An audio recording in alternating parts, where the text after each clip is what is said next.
Recording in progress. Jorge, continuamos.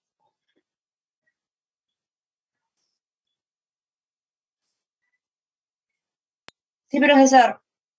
Ok, gracias.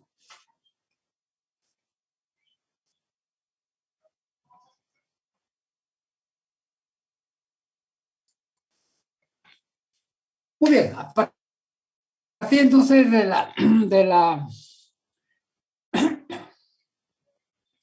de los resultados de la reflexión interna total, ahora podemos explicar cómo es que se estructura una fibra óptica y cómo es que se propaga la luz a través de esta, ¿no? Primero, la fibra óptica tiene una estructura cilíndrica, como pueden observar. Una estructura cilíndrica conformada por dos capas de vidrio. Una capa interna que le llamamos núcleo, con un índice de refracción N1. Una capa que rodea el núcleo, que le llamamos revestimiento, con un índice de refracción N2.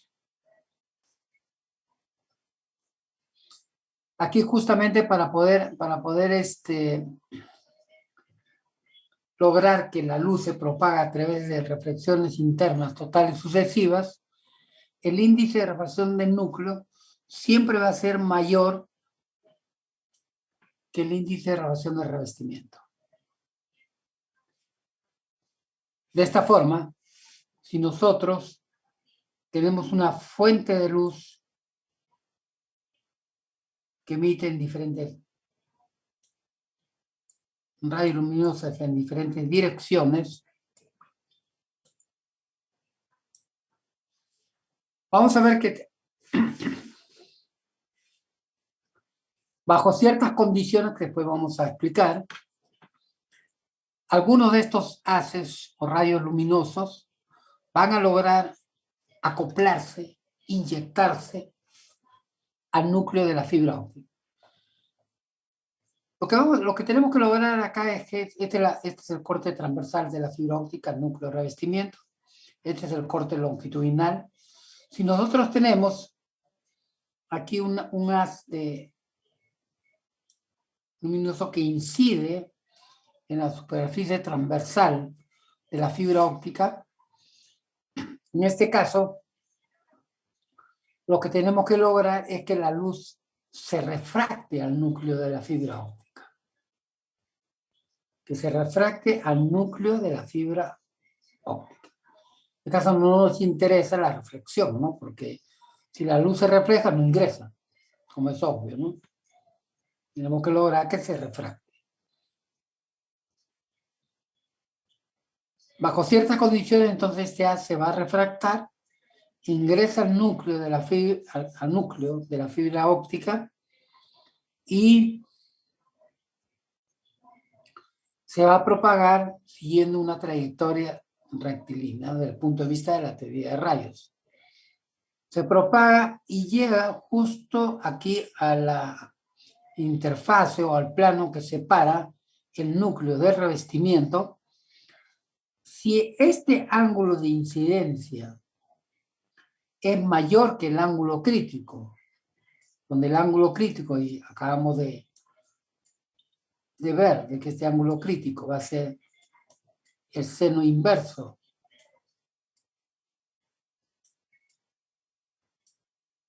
de N2, de N2 entre N1, va a estar determinado por los índices de refracción del núcleo de revestimiento.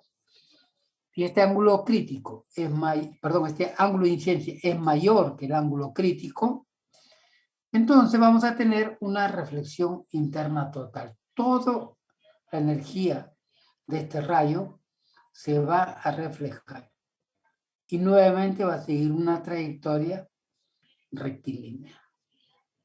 Llega nuevamente a esta capa que separa el núcleo de revestimiento.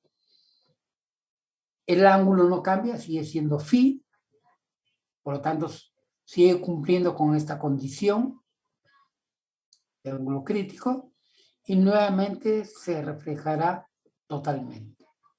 Sigue una trayectoria rectilínea, llega a este punto, ¿no? En el plano que separa el núcleo de revestimiento.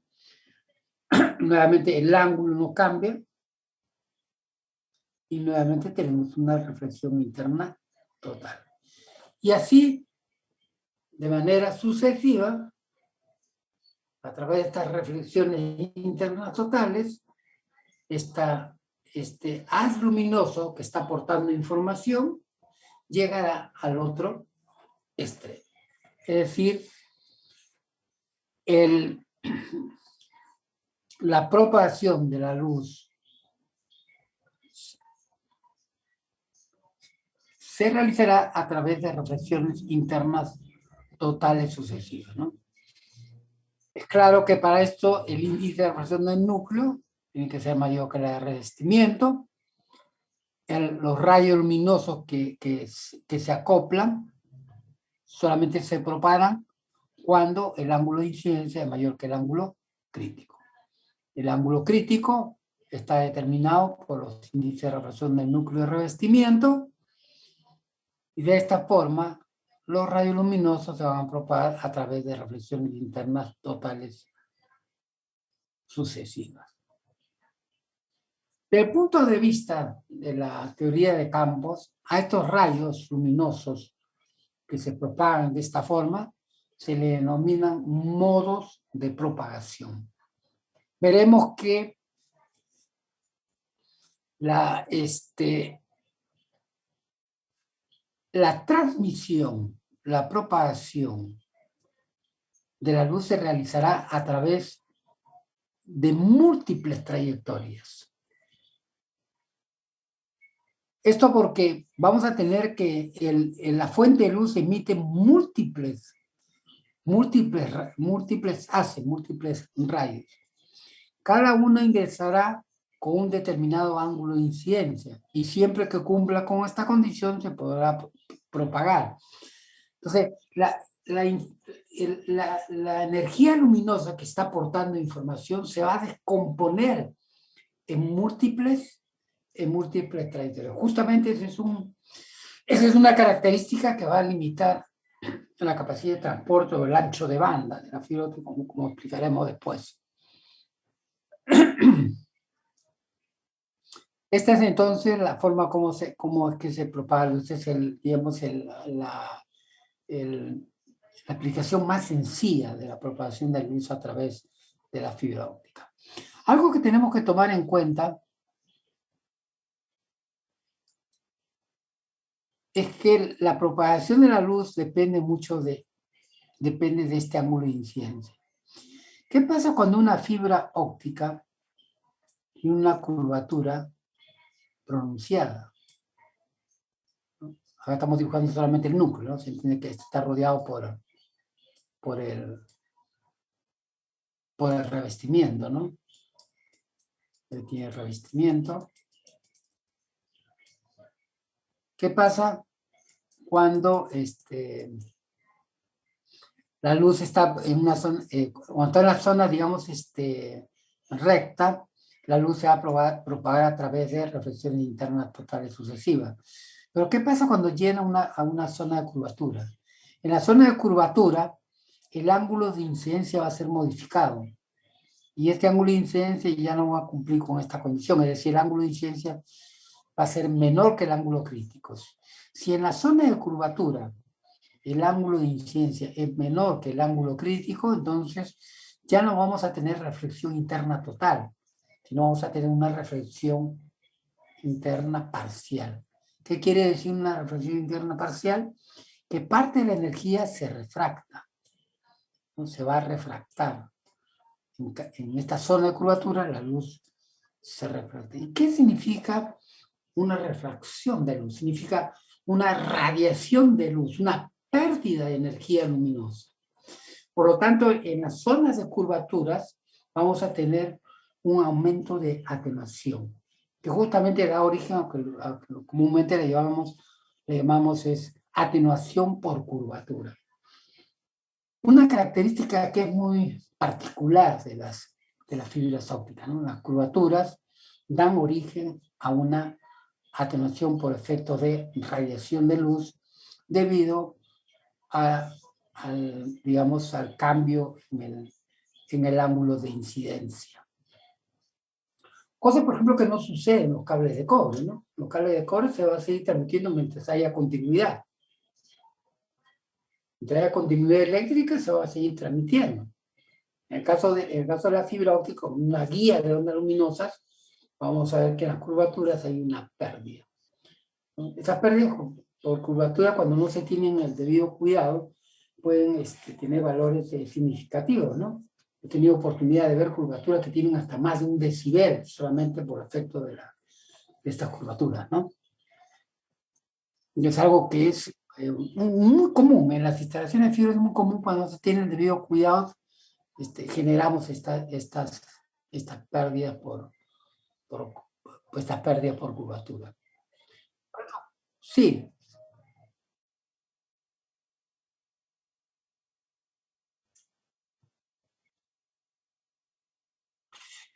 Sí, es que solamente, mire, buena pregunta.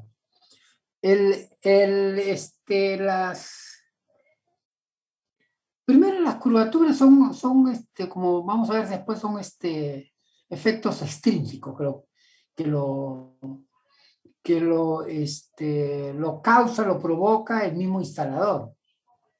Por consiguiente, estas pérdidas lo clasificamos como pérdidas controlables, o sea, nosotros lo podemos controlar, podemos minimizar. Lo que nosotros tenemos que hacer es simplemente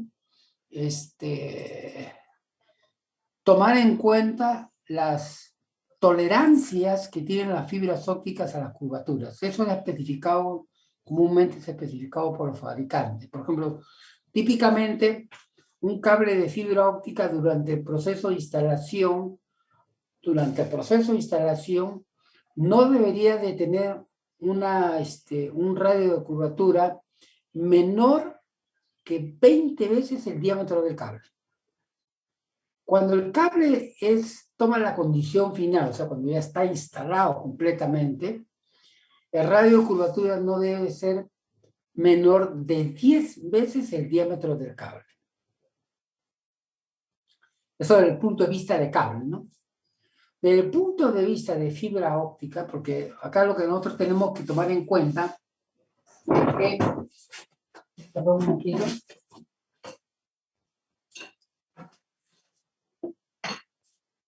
Es por ello que al comienzo les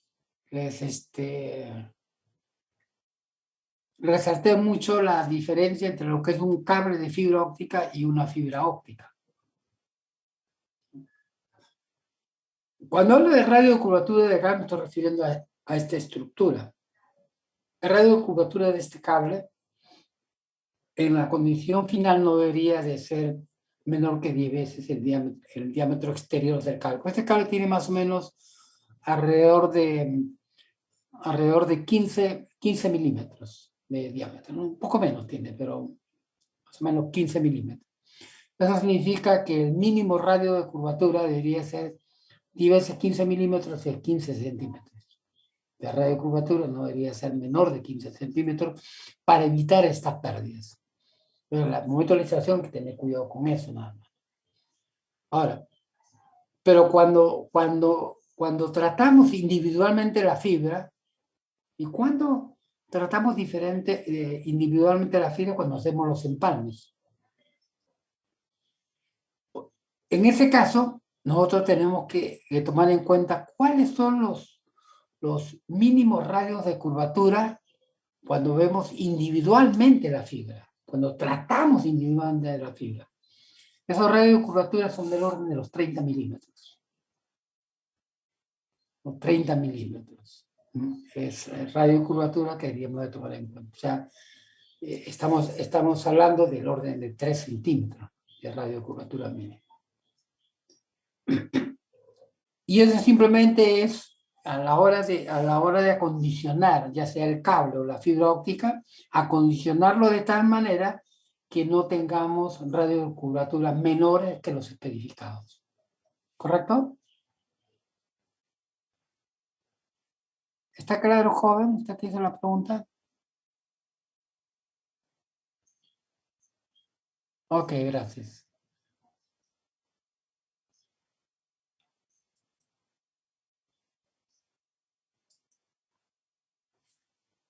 Muy bien.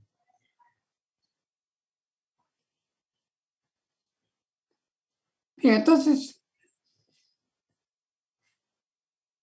la fibra óptica como una guía de onda luminosa está constituido por el núcleo y el revestimiento.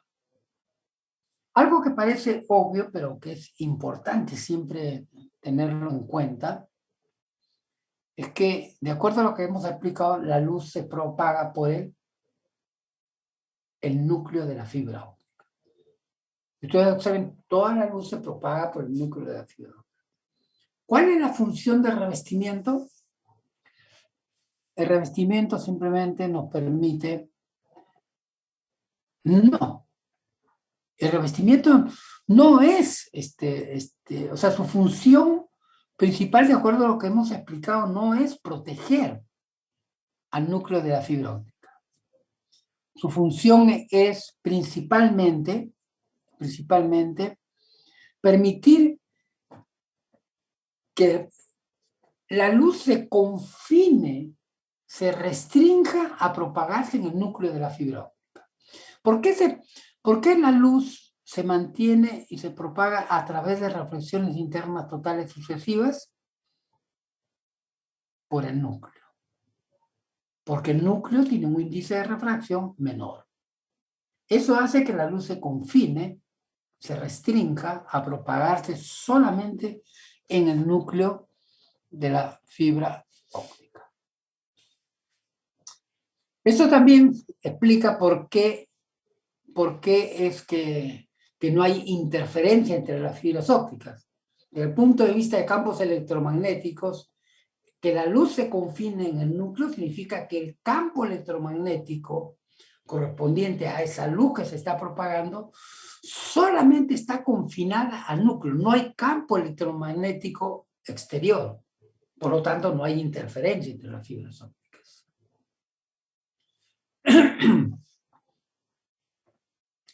Pero tenemos lo siguiente. Esta dimensión de la fibra óptica, como vamos a ver después, o sea, la dimensión de la fibra óptica, como guía de onda luminosa, insisto, la fibra óptica como guía de onda luminosa es solamente núcleo y revestimiento. Y la dimensión normalizada para esta fibra óptica, núcleo y revestimiento, es de 125 micras. Esa es la dimensión normalizada para las fibras ópticas que utilizamos en telecomunicaciones. Entonces, la fibra óptica tiene una dimensión tan pequeñita y además está hecha de vidrio. Por lo tanto, es una fibra bastante frágil, ¿no? Ustedes pueden observar, acá estoy agarrando nuevamente la fibra, es bastante frágil, ¿no? Pero, por ejemplo, yo hago una de estas fibras, le hago esto y ya se me quebró ya, ¿no? Es bastante frágil. Entonces, para efectos de darle la protección mecánica, la protección física de la fibra de vidrio, todas las fibras ópticas llevan un recubrimiento de plástico. A este recubrimiento generalmente se le denomina recubrimiento primario. El objeto de este recubrimiento primario, la función es proteger a la fibra de la humedad o del daño físico. Si yo puedo manipular esta fibra, ahorita, es porque justamente lo que estoy agarrando es el recubrimiento primario. Porque ahorita estoy agarrando ese recubrimiento primario. De hecho, aún así todavía sigue siendo frágil, ¿no? Por eso que muchas fibras llevan otros recubrimientos. Por ejemplo, vean acá, tiene otro recubrimiento encima. Ya, que le da mucha más resistencia, no puedo manipularlo mejor a estas fibras, ¿no? Eso veremos, lo explicaremos en el capítulo 4, ¿no? Por ahora nos quedamos solamente con el primer recubrimiento, el recubrimiento primario, que protege a la fibra de la humedad o del daño físico. ¿Por qué decimos que también lo protege de la humedad? Porque hemos explicado que la humedad tiene contenido de agua, moléculas de agua. Entonces, si las moléculas de agua llegan hasta el núcleo, ¿no? Porque pueden difundirse hasta el núcleo, entonces van a crear zonas de absorción por las moléculas de agua, lo cual va a crear lo que explicábamos, ¿no? Un pico de atenuación, entonces va a aumentar la atenuación. Entonces, este recubrimiento primario también, además de dar una protección física a la fibra óptica de vidrio, también va a servir como una barrera para el ingreso de humedad.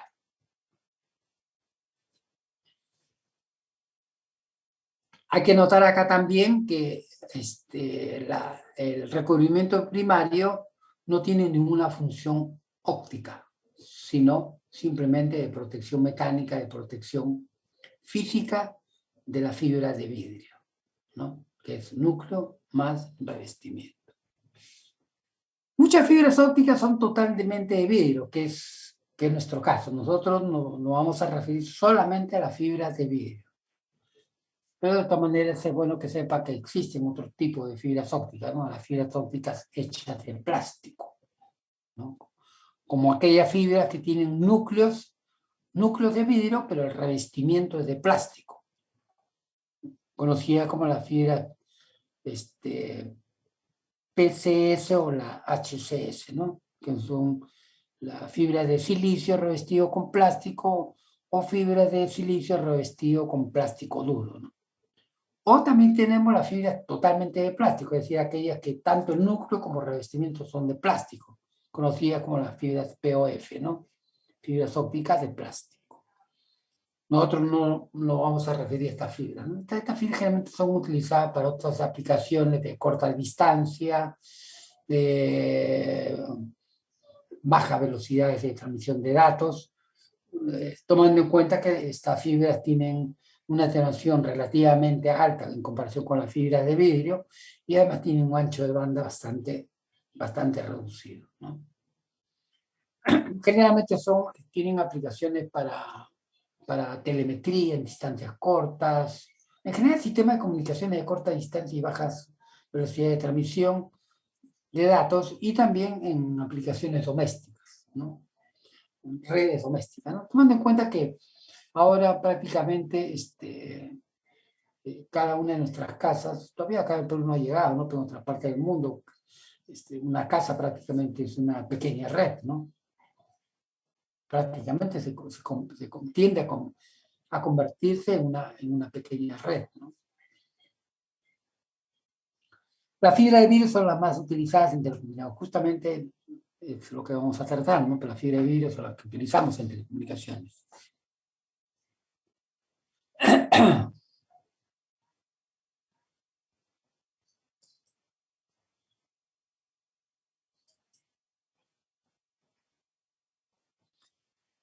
Entonces repasemos las características de cada parte de la fibra óptica. El núcleo transporta la luz a través de la fibra óptica. Es la parte más pequeña y más frágil de la fibra óptica. Está hecho totalmente de vidrio. Hecho de vidrio plástico, como mencioné hace un momento, nosotros vamos a referir solamente a la fibra de vidrio. Durante su fabricación se añaden impurezas para controlar el índice de refracción. Esto justamente,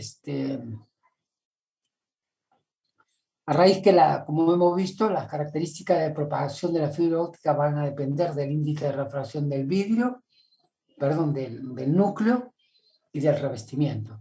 Entonces, para lograr estos índices de refracción adecuados para la propagación de la luz, el silicio muchas veces es mezclado con otros componentes químicos para darle el índice de refracción adecuado. Se mezcla generalmente con fósforo, con germanio o con flúor, ¿no? De esa forma podemos obtener el índice de refracción adecuado para la propagación de la luz. Los diámetros típicos del núcleo de la fibra óptica son de 9 micras, como veremos después, esto corresponde a la fibra monomodo. Pueden ser también de 50 micras o 62.5 micras, es el caso de las fibras multimodo, aun cuando, también esto lo explicaremos después, esta fibra de 62.5 micras, por lo menos acá en el Perú lo hemos tenido más o menos hasta el 2000, un poco más, ¿no? Ya prácticamente estas fibras ya no son recomendadas, ¿no? Hoy estamos utilizando fibra de 50 micras, ¿no? Esto debido a que la fibra de 62.5 micras tiene un ancho de banda limitado para las nuevas aplicaciones. ¿Por qué lo utilizamos antes? Hasta el 2000, por ejemplo. ¿Por qué lo utilizamos? Porque bueno, en esos tiempos estábamos con aplicaciones del orden de 10 megabits, 100 megabits, fast Ethernet, inclusive a gigabit. Y no servía todavía el 62.5. Pero luego, como ya hemos venido mencionando en varias oportunidades, la necesidad de comunicaciones sigue aumentando en términos de distancia y de capacidad de transporte. Entonces, esta fibra de 62.5 micras tenía un ancho de banda limitado para las nuevas aplicaciones como 10 gigabit o 100 gigabit. Entonces, por eso que se tuvieron que desarrollar la fibra de 50 micras que tienen una mayor capacidad de transporte, tienen un mayor ancho de banda. Las fibras de 100 micras son fibras antiguas, ¿no? Son una de las primeras fibras que corresponde a la fibra multimodo también, ¿no? Una de las primeras fibras que se dejaron de utilizar muy rápidamente cuando apareció la fibra de 62.5. Al igual que la fibra de 50 micras, ¿no? Se empiezan a utilizar, lógicamente, por la fibra de 62.5 ya no cubría las necesidades de ancho de banda. Las fibras de plásticos tienen un diámetro muy, muy superior, ¿no? Del orden de 1000 micras, ¿no? Entonces, esas son las características, las propiedades del núcleo.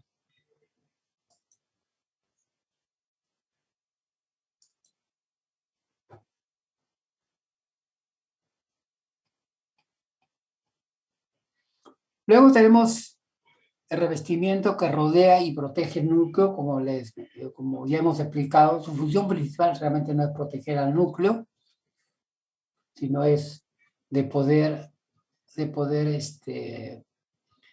basado en el principio de la reflexión interna total, hacer posible que la luz se confine todo en el núcleo, ¿no? Por el índice de refracción menor que tiene, ¿no? Tiene un índice de refracción más bajo que el núcleo para la reflexión interna total, realmente es la función principal del revestimiento. Revestimiento de vidrio fabricado con núcleo de vidrio en estado permanentemente fundido. ¿Esto qué quiere decir? Que el revestimiento no es que se aplique aisladamente sobre el núcleo, sino se funde sobre el núcleo. O sea,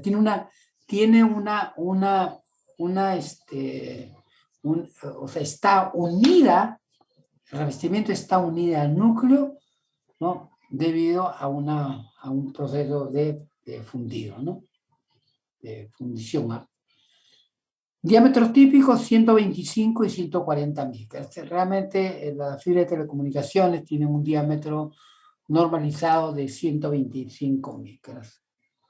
Este diámetro de revestimiento es realmente para la fibra de 100 micras, ¿no? que ya no utilizamos, ¿no? La fibra de 100 micras tenían un diámetro de 140 micras.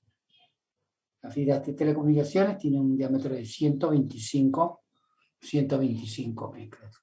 Pero ustedes si yo le quito este recubrimiento a esta fibra, si le quito el recubrimiento, que no se debe hacer, ¿no? Pero yo lo puedo quitar con la uña, puedo quitar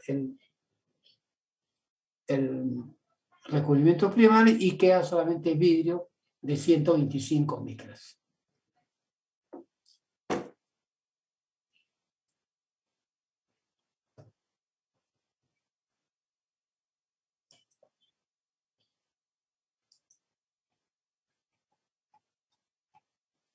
Recubrimiento primario, la verdadera capa protectora, como acabamos de explicar, hecho de plástico o un material denominado acrilato, comúnmente utilizado para la protección primaria, esencial para fibras totalmente de vidrio. En el caso de las fibras de plástico no requieren este recubrimiento primario. En el caso de la fibra de vidrio sí, por la fragilidad que tienen, la dimensión y la fragilidad que tienen, son totalmente necesarios. Por ello podemos decir que todas las fibras ópticas de telecomunicaciones tienen este recubrimiento primario, ¿no? Pues son fibra de vidrio. No contribuye a la capacidad para guiar la luz, o sea, no están hechas para guiar la luz. Pero lo que sí tenemos que tomar en cuenta es que, si bien es cierto, no están hechas o no tienen ninguna contribución a la transmisión de la luz, pero sí es claro que si yo afecto, por ejemplo, ahorita yo estoy afectando el recubrimiento primario, lo estoy arañando, es posible que esté dañando también el vidrio. O sea, lo que sí podemos decir es que a través de un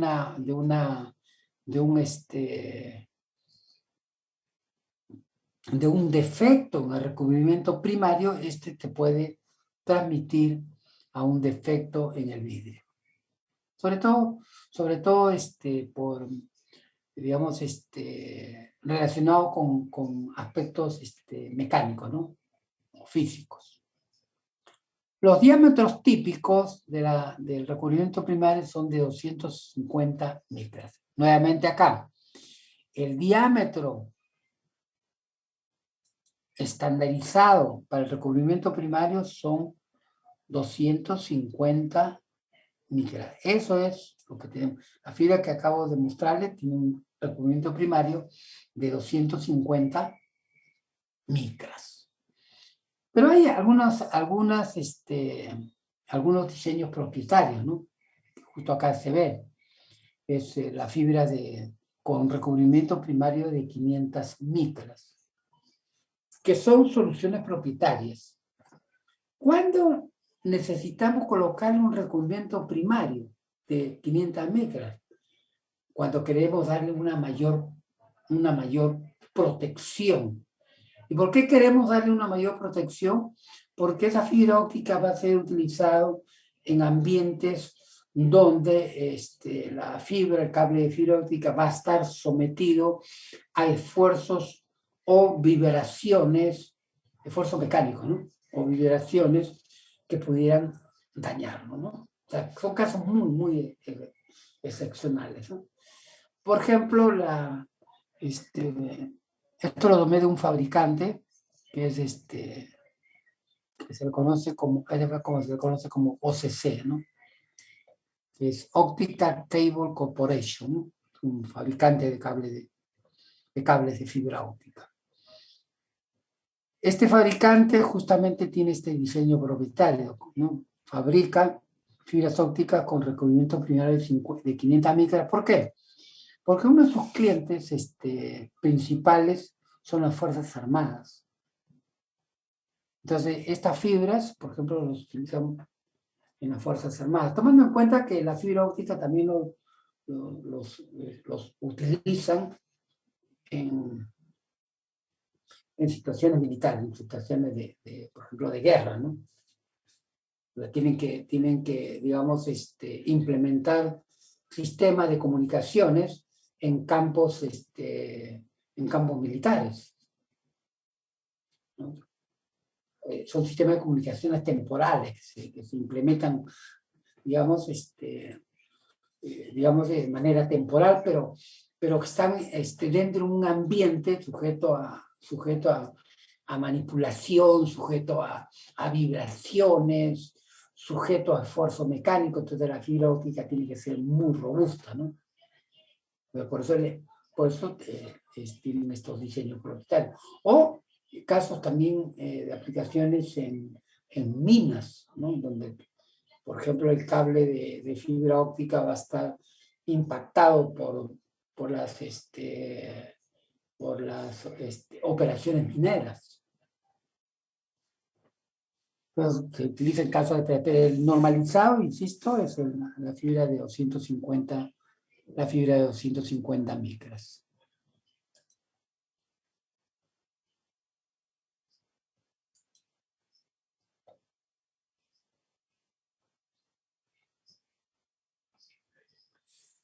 A partir de la teoría de rayos ópticos, nosotros podemos definir algunos parámetros que influyen, tienen una dirección, una relación directa con la característica de transmisión de la fibra óptica.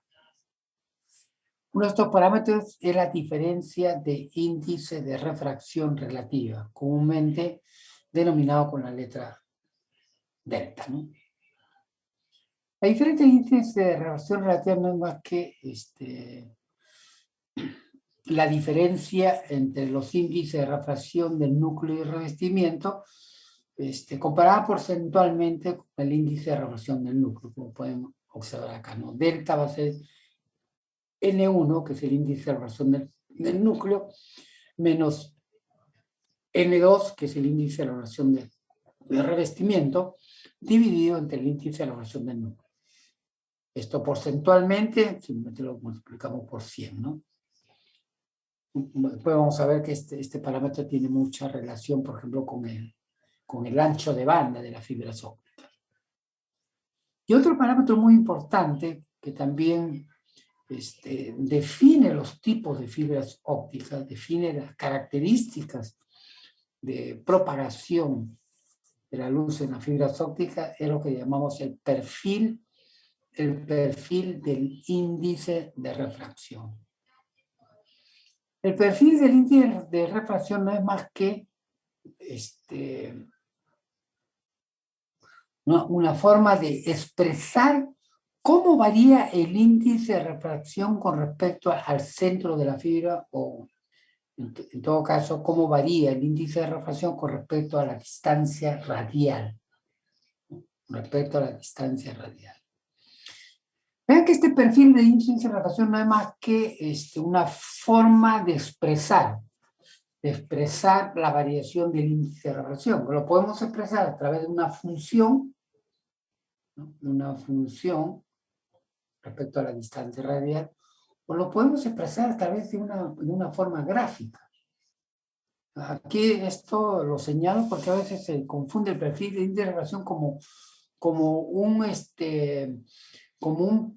parámetro físico de la fibra óptica. No es un parámetro físico.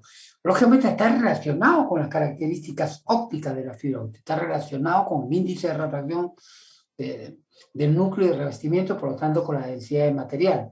Pero el perfil del índice de refracción es una función o una forma gráfica de expresar cómo varía el índice de refracción en relación a la distancia radial. Desde el punto de vista de perfil del índice de refracción, podemos tener dos tipos de fibras ópticas. Las fibras que tienen un perfil de índice de refracción escalón, a uno simplemente le dicen fibras de índice escalón, y las fibras que tienen un perfil del índice de refracción gradual, ¿no? Que simplemente le podemos decir fibras de índice gradual. Lo explicaremos a continuación. Aquí justamente. Vean que acá tenemos el núcleo con un radio A, un radio interior A, el revestimiento que rodea al núcleo con un radio B, y referencialmente, porque no tiene nada que ver con la propagación de la luz, pero referencialmente hemos puesto el recubrimiento primario, ¿correcto?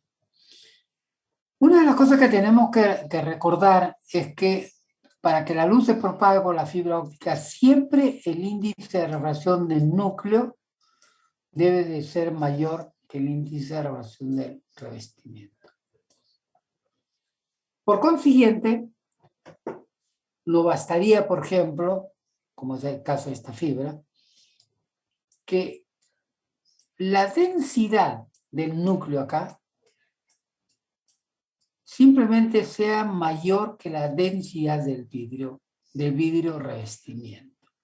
Lo cual significa simplemente que el índice de refracción del núcleo es mayor que el índice de refracción del revestimiento.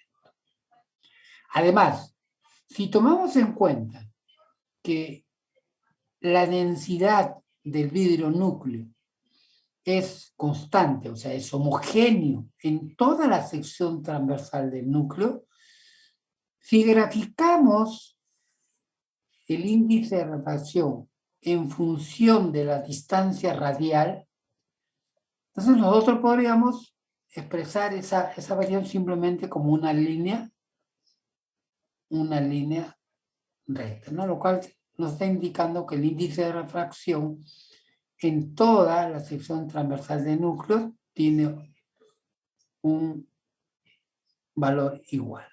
Es decir, la densidad es igual en cualquier punto, el índice de refracción es igual en cualquier punto. De igual forma, el revestimiento, también, si consideramos que tiene una densidad homogénea y por lo tanto un índice de refracción igual en cualquier punto de la sección transversal del revestimiento de la fibra óptica, entonces eso también lo podemos expresar como una línea aquí, recta, ¿no? Pero en este gráfico sabemos que este índice de refracción es menor que el índice de refracción del núcleo, ¿no? Es menor. Por consiguiente, en la interfase núcleo-revestimiento, claramente vamos a observar un cambio brusco, ¿no? Que se expresa como un escalón. Entonces, en esta fibra óptica, donde los índices de refracción del núcleo y de revestimiento son constantes, al graficar la forma como varía el índice de refracción, esta forma como varía, le llamamos perfil del índice de refracción, vean que toma la forma de un escalón, ¿no? En la interfase núcleo-revestimiento toma una forma de ahí el nombre de fibra de índice escalón. Como vamos a ver después, uno de los inconvenientes de esta fibra, pues una de las primeras fibras que se desarrollaron y se aplicaron, ¿no? en los 70, o a mediados de 70, uno de los problemas que tiene estas fibras es que tienen un ancho de banda limitado. Recuerden que las fibras ópticas se han ido mejorando en función, no solamente se han ido mejorando, sino que se han venido desarrollando nuevos tipos de fibras ópticas para poder atender la demanda por, digamos, por mayores anchos de banda y mayores distancias, ¿no? Entonces, esta limitación que tenía la fibra multimodo, las fibras de índice escalón, llevó justamente al desarrollo de las fibras de índice Brodmann. Como vamos a demostrar después, estas fibras, ¿no?, tienen un mayor ancho de banda. ¿En qué consiste esta fibra de índice gradual? Se va a cumplir siempre esta condición, pero ahora el índice de refracción del núcleo ya no es constante, sino va a variar gradualmente, tomando un valor máximo en el centro, es decir, en el centro va a tener una mayor densidad. Conforme nos vamos alejando, las diferentes capas de vidrio que se van formando acá, ¿no?, o se van formando diferentes capas, tienen una menor densidad conforme nos alejamos del centro. conforme aumenta la distancia radial, la densidad de vidrio se reduce. Por lo tanto, el índice de refracción también se reduce. Esta reducción gradual del índice de refracción se va a dar hasta que llega al revestimiento. En el revestimiento vamos a tener un índice de refracción constante, ¿no? De tal manera que podemos decir que siempre se va a cumplir esta condición. N1 siempre va a ser mayor que N2. Esta forma como varía el índice de refracción en el núcleo puede tener diferentes formas. Puede tener una forma parabólica, puede tener una forma triangular e inclusive en la fibra monomodo, como vamos a ver después, toma una forma gaussiana. Esa variación del índice de refracción lo podemos expresar como una función de la distancia radial. Por eso acá ponemos N sub R, va a tener, esta función va a tener esta forma. Va a ser N sub 1, que multiplica a 1 menos delta, delta que multiplica a R sobre A. Todo esto elevado a la G, donde G se le denomina el parámetro que viene a ser el parámetro de perfil. Ahora vamos a entender por qué le decimos parámetro de perfil. Parámetro de perfil, ¿no? Le llamamos parámetro de perfil porque justamente este parámetro va a definir la forma de la curva. Cuando G es igual a 2, toma una forma parabólica. Cuando G es igual a 1, toma un valor igual, perdón, cuando G es igual a 1, toma la forma de un triángulo, ¿no? Por eso le decimos perfil triangular. Esta es la función del índice de refracción cuando R es menor que A. Es claro que cuando R es mayor que A, toma un valor constante, que vendría a ser igual a N2.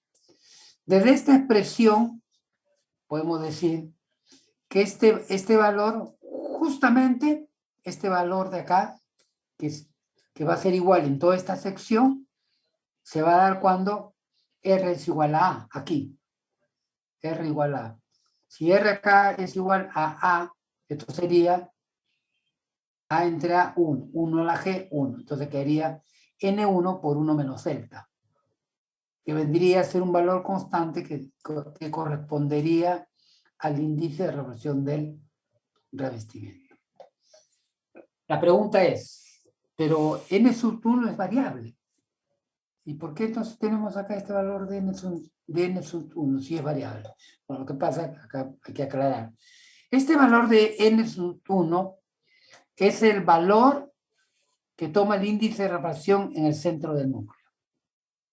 O sea, N1 corresponde al valor del índice de refracción en el centro del núcleo.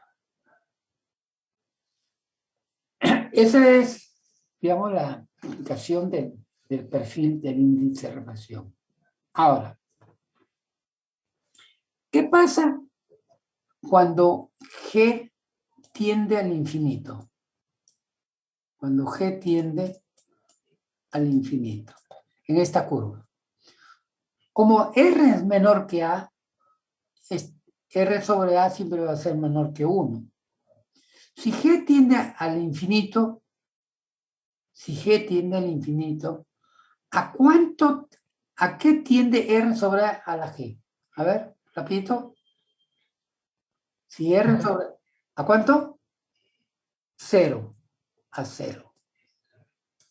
Por lo tanto, cuando G tiende al infinito, el índice de refracción N sub R tomaría un valor constante, porque R sobre A la G es 0, 0 por delta 0, y tomaría un valor constante que sería N1.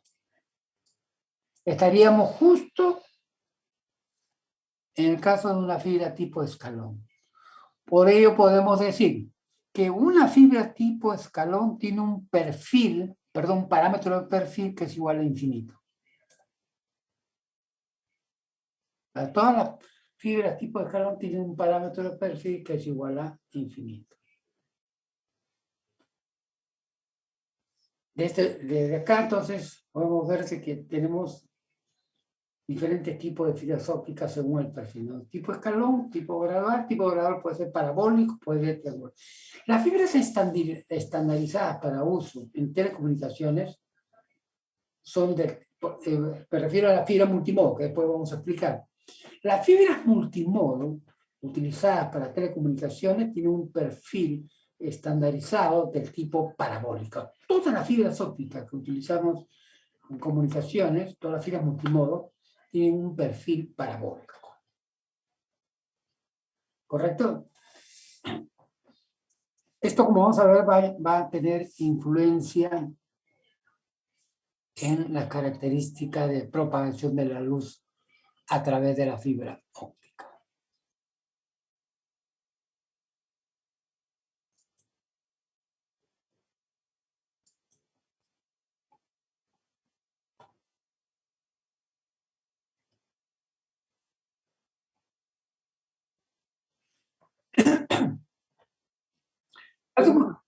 Sí, dígame.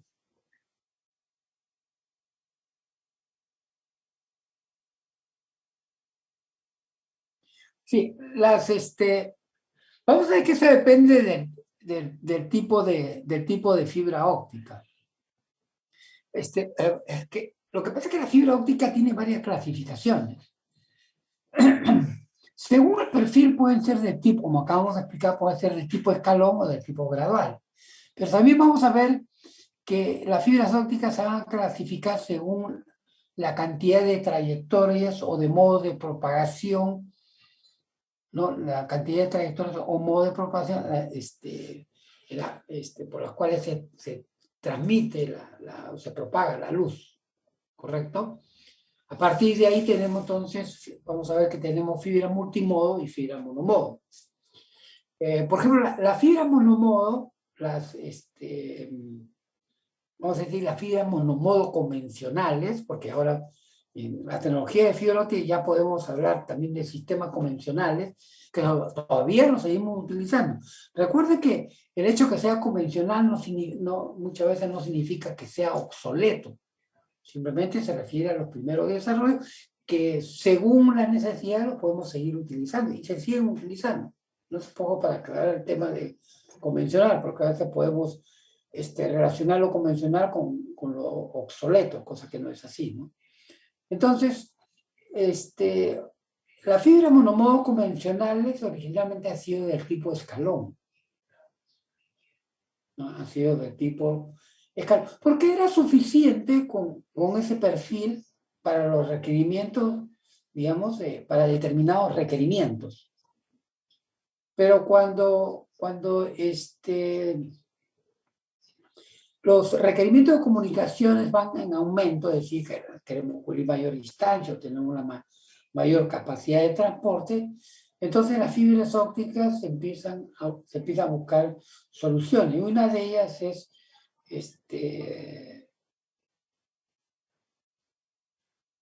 digamos, producir fibras ópticas también, fibras monomodo que tengan un perfil del tipo gradual, ¿no? Porque una fibra monomodo típica con perfil gradual son las fibras de tipo gaussiano. ¿Correcto? Esto lo vamos a ver. Sí.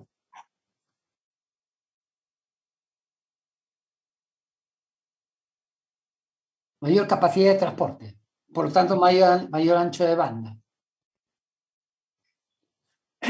¿Correcto? De igual forma, en el caso de las fibras multimodo, originalmente eran de tipo escalón. Pero como hace un momento mencioné, la fibra de tipo escalón tiene un ancho de banda muy reducido. Por ello que las fibras multimodo pasaron a ser gradual y gradual parabólico. Porque las fibras gradual parabólico tienen un mayor ancho de banda. En el caso de la fibra multimodo sí les puedo decir que ya no utilizamos fibra de tipo escalón para la fibra multimodo. Todas las fibras multimodo estandarizadas son del tipo gradual. Esto porque la fibra de tipo escalón tiene un ancho de banda muy, muy pequeño. Prácticamente no nos sirve. Cosa que no sucede con las fibras monomodo. La fibra monomodo originalmente ha sido de tipo escalón y todavía lo seguimos utilizando. ¿Por qué? Porque la fibra monomodo tiene un ancho de banda inmenso, tiene una capacidad de transporte inmenso, aún siendo de tipo escalón. Pero, repito, pero esas capacidades han ido en aumento. Por lo tanto, se han tenido que desarrollar también fibras monomodo del tipo gradual. Entonces, en el caso de la fibra monomodo tenemos las dos opciones, ¿no? Del tipo escalón o del tipo gradual. Todo depende de cuáles sean nuestros requerimientos de comunicaciones. ¿Sí? ¿Queda claro, Juan? Ok. Bien. Hace un momento, cuando explicamos el fundamento, ¿no? De la propagación de luz a través de la fibra óptica, utilizando la teoría de rayos,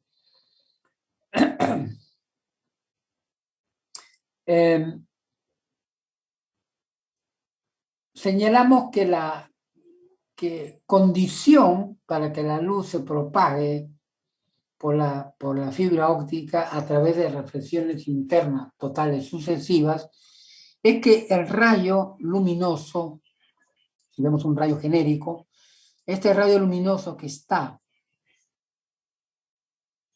ha logrado ingresar, tenga un ángulo de incidencia phi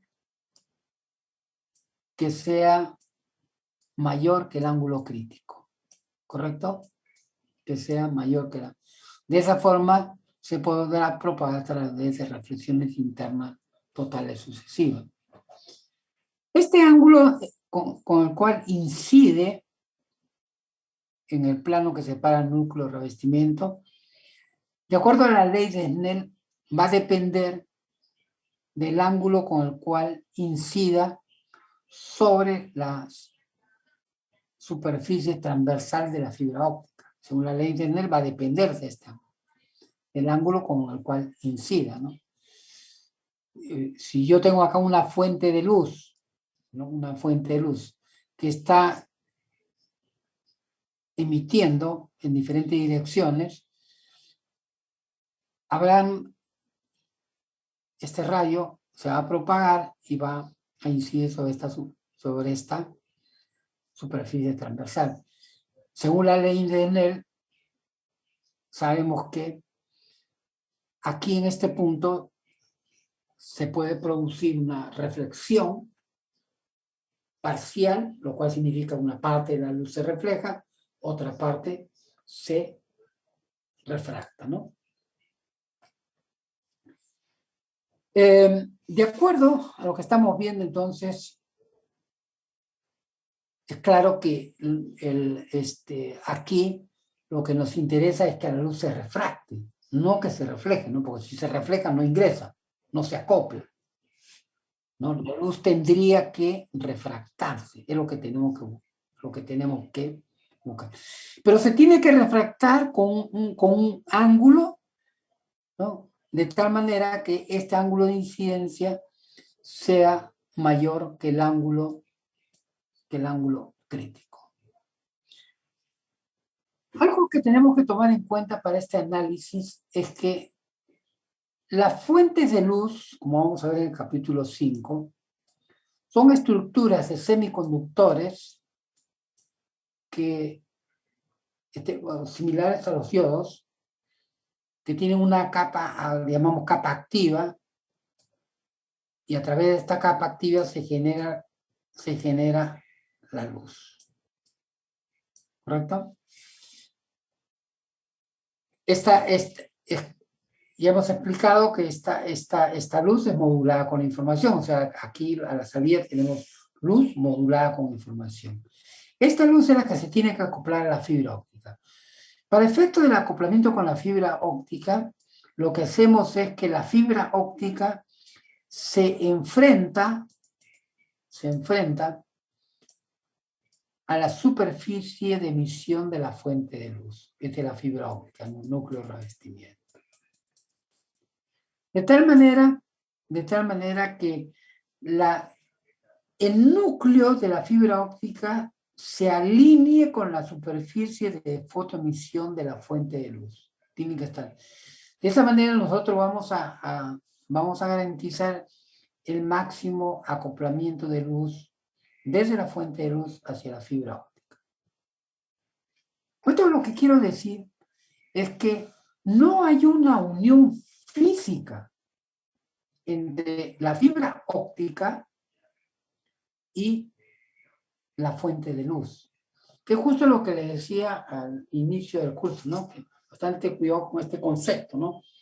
En los sistemas eléctricos, para que se transmita la energía eléctrica, tiene que haber una unión física, tiene que haber un contacto, ¿no? Para darle la continuidad eléctrica, ¿no? En el caso de la fibra, de los sistemas de fibra óptica, no. Lo que buscamos simplemente es que asegurar la máxima transferencia de energía luminosa de un lado a otro, y para esto simplemente tienen que estar enfrentados, ¿no? Que también muchas veces llamamos, deben estar alineados.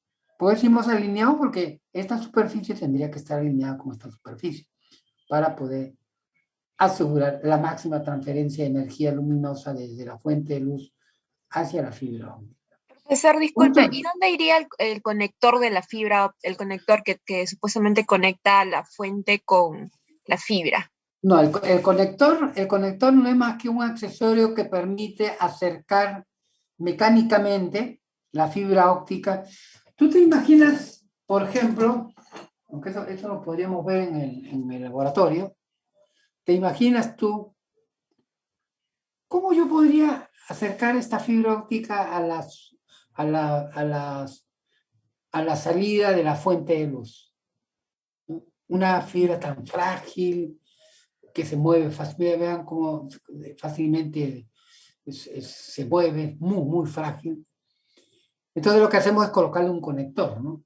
Este conector justamente es un elemento de soporte mecánico que permite que a través del conector nosotros nos podamos aproximar a la fuente de luz y sujetarla mecánicamente.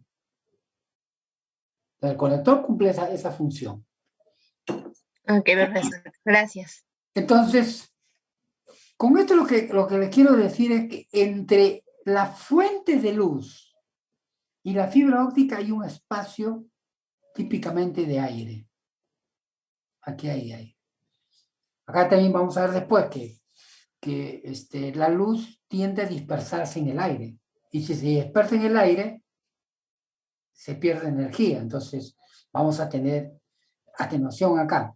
Por ello, una forma de evitar esas pérdidas por dispersión es que esta separación debe ser muy, muy pequeña. Generalmente es del orden de las 10 micras. La separación entre el extremo de la fibra y la fuente de luz, la superficie de la fuente de luz, es del orden de 10 micras. De esa forma, entonces, la dispersión va a ser muy pequeña. Pero aquí podemos decir que la luz que emite la fuente va a pasar del medio aire al medio vidrio, ¿no? Porque se propaga por el aire y de ahí se va a acoplar al vidrio del núcleo, ¿no? Entonces, aquí estaríamos pasando realmente la luz de aire a vidrio. ¿Correcto? Eso es muy importante para efectos de poder evaluar la apertura, esta característica de ángulo de aceptancia o apertura numérica, que ahora explicamos. Entonces, para que este haz luminoso pueda acoplarse y propagarse a través de las reflexiones internas totales, este ángulo debería de ser, dijimos, mayor que el ángulo crítico. Es decir, el mínimo ángulo, en todo caso, el mínimo ángulo de incidencia debería de ser equivalente al ángulo crítico, el mínimo ángulo de incidencia. El rayo que incide acá a la superficie transversal lo debería hacer con un ángulo que le llamamos ángulo de aceptancia, ¿no? Que debería ser equivalente a este ángulo mínimo de incidencia, que sería equivalente al ángulo crítico.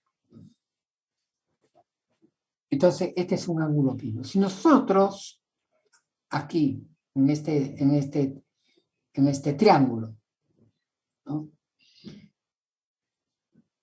analizamos los ángulos. ¿Qué pasa cuando este ángulo es mínimo? ¿Qué pasa con el complemento? Pues este sería el ángulo, sería máximo, ¿no es cierto? Correcto. ¿Quién dijo máximo?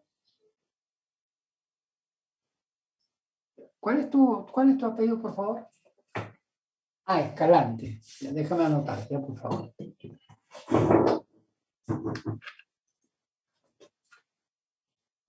Escalante.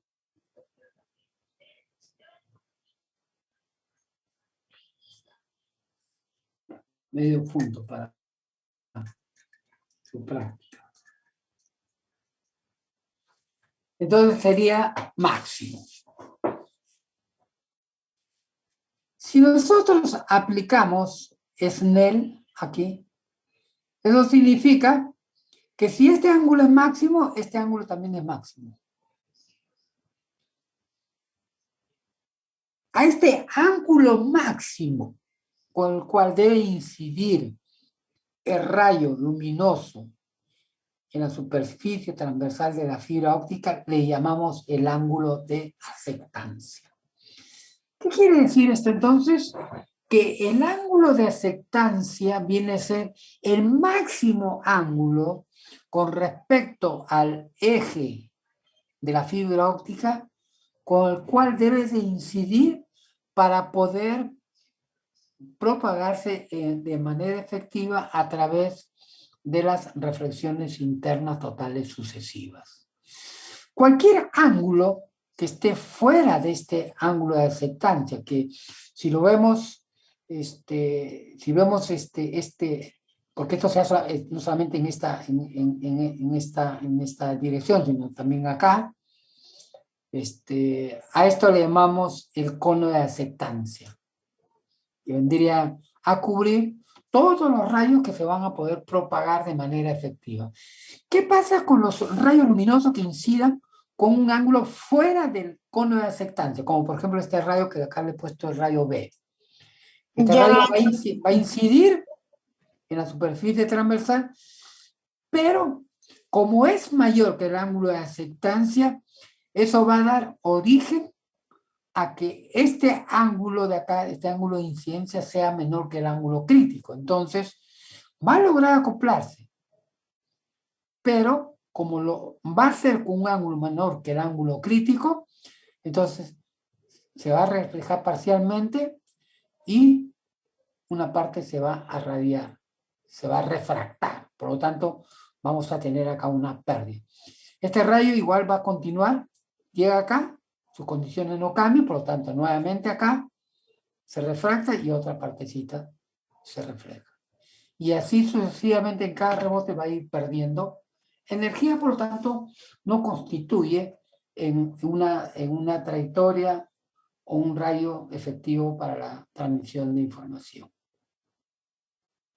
Pues solamente vamos a tener que los rayos que se van a propagar de manera efectiva son aquellos que van a estar dentro del ángulo de aceptancia.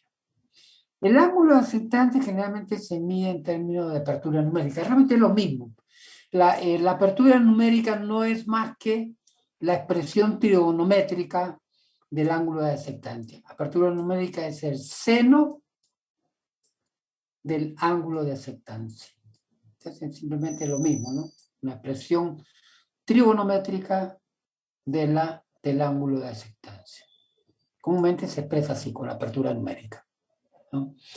Esta apertura numérica se puede demostrar que es equivalente al producto del índice de refracción del núcleo multiplicado por la raíz cuadrada de 2 veces la diferencia de índice de refracción relativa. Por lo cual, esto lo vamos a demostrar en la próxima clase. La apertura numérica es un parámetro que está relacionado directamente con las propiedades, con los parámetros ópticos de la fibra óptica, ¿no? Que son el índice de refracción del núcleo y el índice de refracción del revestimiento. Recuerden que el delta se deriva de los dos índices de refracción, ¿no? Núcleo y revestimiento. Para terminar, solamente aclarar, ¿no? Que, entonces, ¿qué significa la apertura numérica? La apertura numérica va a determinar, entonces, qué rayos luminosos son los que se van a acoplar al núcleo de la fibra óptica. Esto quiere decir, entonces, que la apertura numérica va a determinar la cantidad de potencia que se acopla desde la fuente de luz a la fibra óptica. Parámetro muy, muy importante. Tenemos que tomar en cuenta, ¿no? Cuanto mayor sea el ángulo de aceptancia y por lo tanto la apertura numérica, entonces tendremos más potencia acoplada. También lo podemos ver de otra forma, ¿no? Son términos que utilizamos, ¿no? Son equivalentes. ¿Qué significa? Que ingrese más potencia a la fibra óptica, significa que hay una mayor eficiencia de acoplamiento. O también lo podemos decir de otra forma, que si tenemos mayor apertura numérica, mayor ángulo de aceptancia, tenemos más potencia acoplada, tenemos más eficiencia de acoplamiento, o también podemos decir que las pérdidas por acoplamiento son menores.